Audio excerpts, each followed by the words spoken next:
This trip starts in Seattle and ends in Yellowstone, but in this video, we're only covering the beginning and just one of the 3, maybe 4 cameras I brought with me. The Nikon FM, the Bronica, and the Hasselblad stayed home because I couldn't really face the idea of dragging around 3 extra kilos of emotionally demanding metal. Anyway, last summer, we went to visit some friends who live near Seattle, and more importantly, near the Twin Peaks filming locations. The Cult series by David Lynch, just in case that needed to be said. And if it did, well, congratulations on your emotional stability, I guess. You know, Twin Peaks is basically my comfort zone. Fog, pine trees, unsettling silences. Basically like the Po Valley, but with fewer mosquitoes and more people mysteriously vanishing into the woods. So, in this first video, expect a bit of Seattle and a bit of Lynch and Pilgrimage. Not much film, plenty of regret, but we'll get to that later.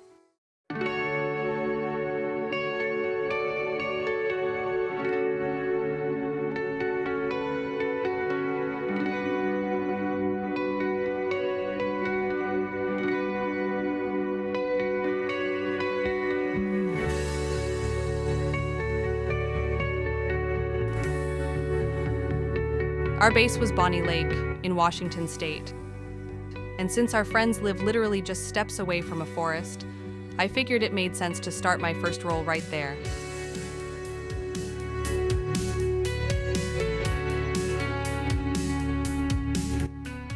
Just a cheap and totally basic Agfa APX 400, because obviously I was broke after buying the plane tickets to the US.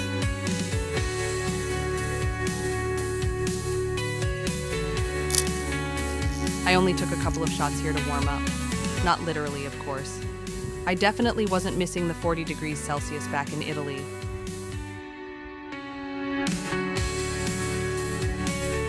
And here's a spectacular view of Mount Rainier. It's the highest peak in Washington State. It's also one of the most dangerous volcanoes in the United States.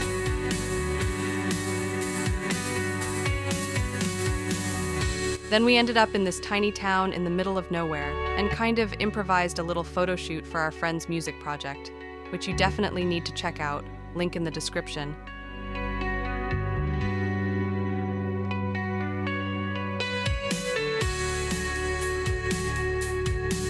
The first location was this abandoned school. But unfortunately, I only shot digital, because since they needed the photos right away, I thought, why bother bringing the Nikon too?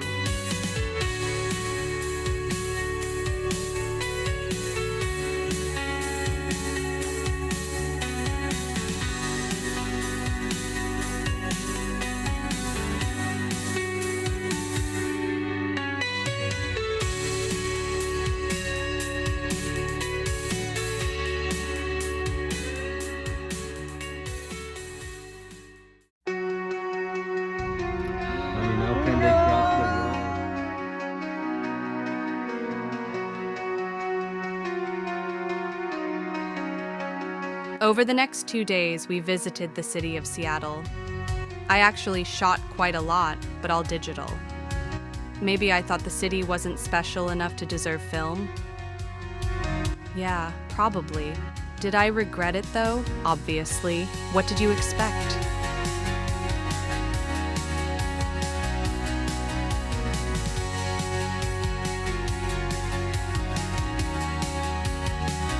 On the first day, we rode the monorail a couple of times, because why not?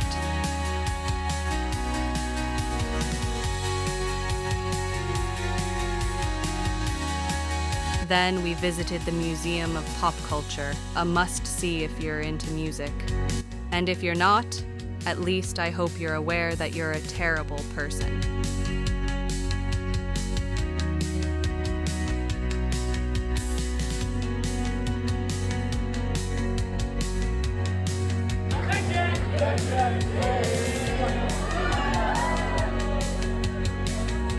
Then the classic stroll through the market. And here it is, the very first Starbucks in history. And here's the gum wall. It all started in the 90s, when people waiting in line for the theater started sticking gum to the wall, because why not? In '99, instead of cleaning it up, they declared it urban art. That's how culture is born, I guess.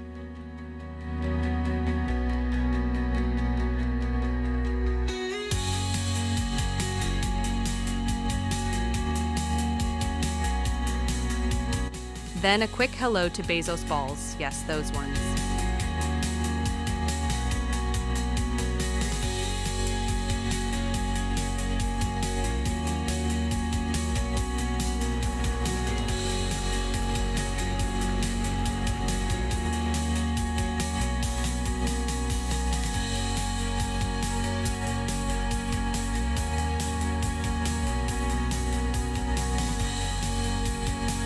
And then possibly too much time spent inside a bookstore full of cats, just to restore our mental balance.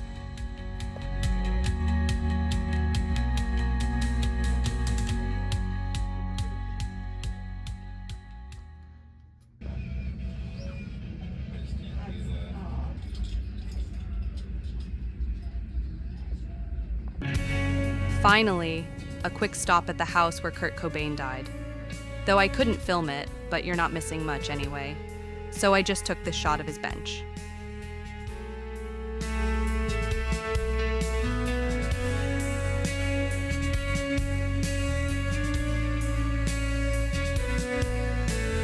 And after that super cheerful moment, we headed back home.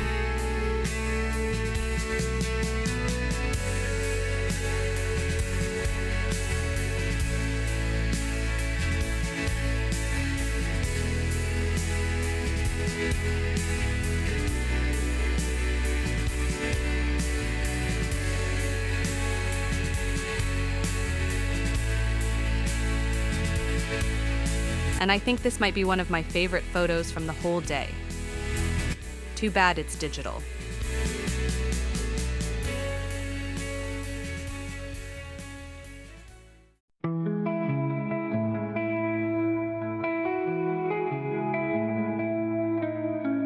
The next day we went back into the city, but this time I'd learned my lesson and brought the Nikon FM too.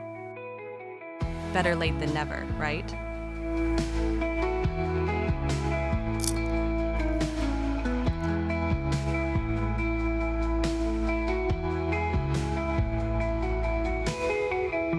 We stopped by the university campus. I think it was closed, so it was pretty much empty, which made for the perfect vibe. This photo makes no sense. I have no idea why I cropped out the bench at the bottom.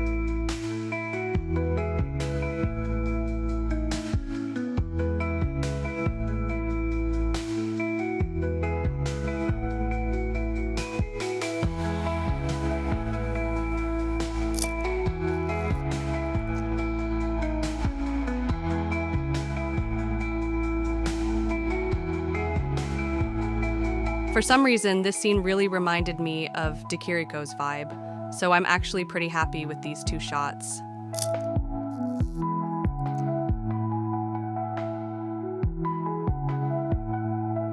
The rest of the day was pretty chill, but I still took a few totally pointless shots here and there with the Fuji.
Finally, here we are, the long-awaited moment, at least for me. Diane, 11:30 a.m., February 24th, Welcome to Twin Peaks. First stop, the iconic waterfall, Snoqualmie Falls. Beautiful, even though the mystical vibe was kind of ruined by the crowd of tourists. Luckily, I had the Nikon with me that day, even if I used it very sparingly, as usual for no valid reason.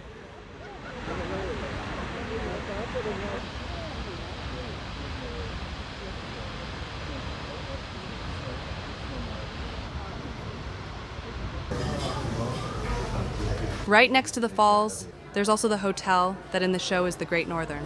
Not bad.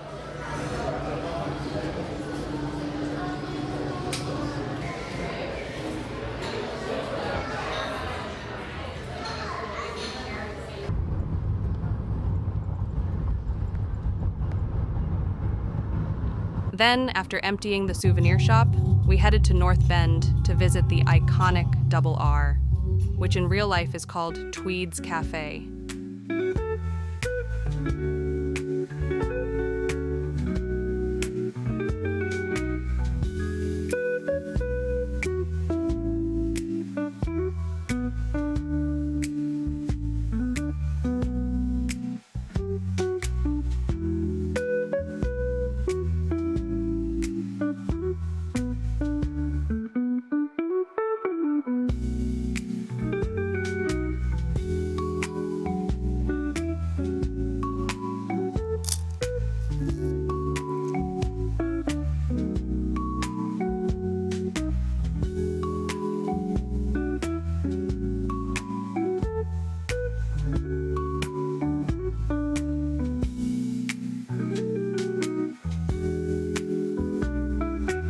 We ordered pancakes and the famous cherry pie, and honestly, that might have been the real highlight of the day.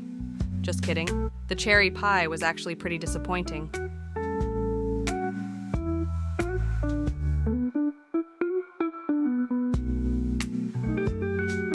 But luckily not because of the pie, I ended up checking out the bathrooms, which were actually pretty cool.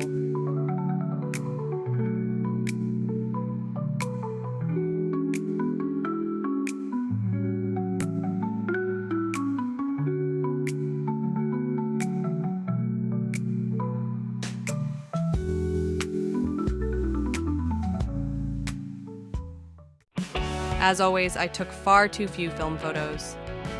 Maybe one day I'll learn, maybe. Then we got back in the car to visit a few more filming locations, enjoy a very in-depth look at Ronnett's Bridge.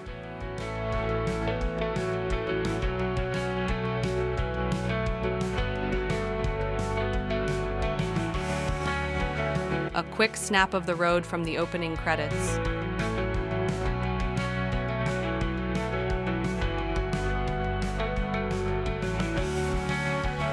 A brief stop at the sheriff's department, which of course was closed, so we couldn't go inside.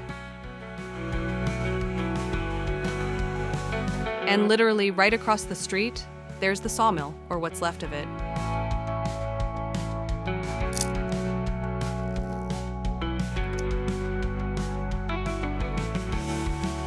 Then, apparently we got invited to this incredible house in the middle of the forest. Way better than my 37 square meter apartment back in the city.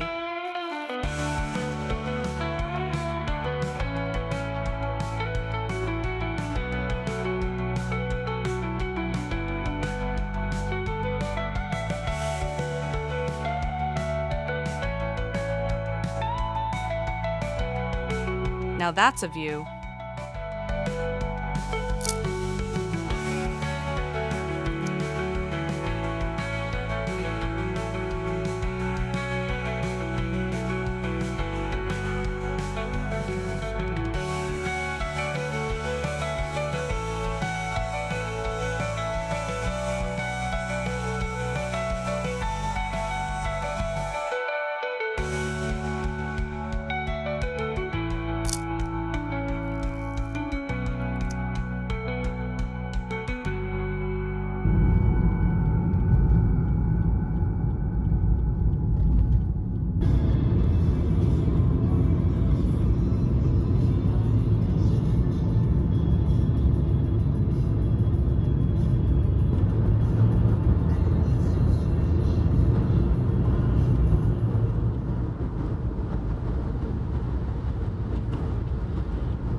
Anyway, the messing around was over because the next morning we went to the airport and took a domestic flight to Bozeman, Montana, and from there we headed straight to Yellowstone.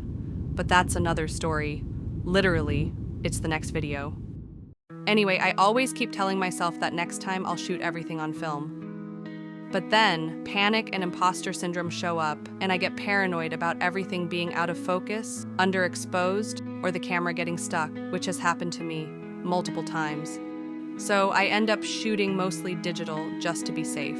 Then, once I'm back home, after waiting at least a week for the rolls to be developed, and spending hours scanning, I look at the photos and think, well, it'd probably look better on the Bronica. So maybe that's what this channel is for, sharing trips and obsessions, but also giving myself a little push to improve and shoot with more intention and less panic. So, what did we learn from this trip? Mainly that we should stop underestimating situations and bring the film camera even when we think there's nothing photogenic around. And yeah, I still need to work on that delicate balance between just having a normal vacation and always wanting to turn everything into an art project. If I ever get there, I'll let you know. Until next time. Anyway, good news, the next video will have way more film photos. Partly because maybe I panicked, and partly because this time I decided to bring a medium format camera too, though I did mess up a bit. One of the rolls didn't exactly turn out how I hoped, but hey, that's part of the game.